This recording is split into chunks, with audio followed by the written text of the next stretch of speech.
دا ورو سوال کړی دی چې دا دوه حدیثونه دي دا به څنګه جمع کوو. یو حدیث دا دی چې څوک د کوډګر او د جادوګر خواله ورشي نو څلوېښت ورځې لمونځ نه قبلیږي، بلکې دا دی چې دا سړی کافر شي.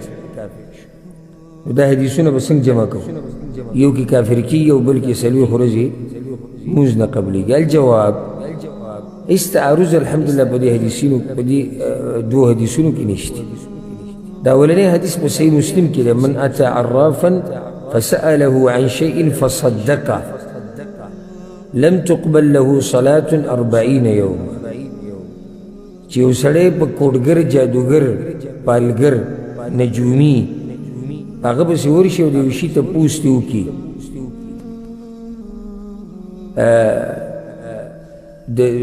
من اتى عرافا فسأله عن شيء فصدقه بکې نشته، عفوا من اتى عرافا فسأله عن شيء.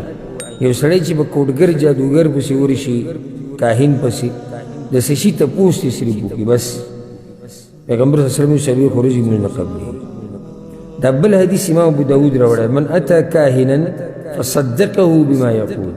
چې څوک په جادوګر، کوډګر، نجومي، پالګر پسې ورشي او دی وله دا خبره ومني فقد کفر بما انزل على محمد. نو په محمد صلی الله علیه وسلم چې کوم کتاب نازل شوی دی د هغې نه انکار وکړو، کافر شو.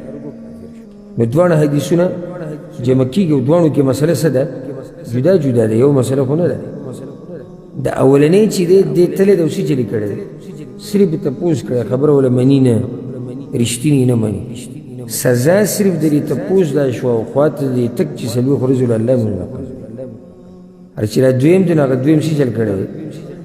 دویم په یقین کړی دی، نو دی کافر شو.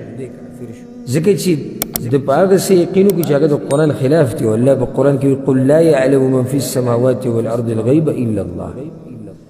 د غیب و علم صرف د الله سره دی، او د دا یقین وکړو چې د غیب و علم د سره هم دی، نو دې د الله سره سړی څه شو؟ دی کافر شو. دلته دا مسله یاده کړئ چې د دې جادوګرانو خوا ته تګ، د دې کوډګرو او د دې قسمه خلکو خوا ته تګ دا معمولي مه ګڼئ.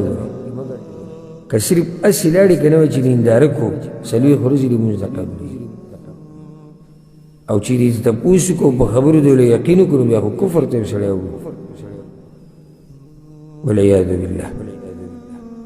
الا هغه سړی چې هغه د علم د زیاتولو دپاره د دوی خواله ورشي یا تپوسونه ترې کوي یا پروګرام وله ګوري چې خلکو ته حقیقت بیان کړي، د دوی د حقیقت نه خبر شي، هغه سړي دپاره جایز دی. والله اعلم.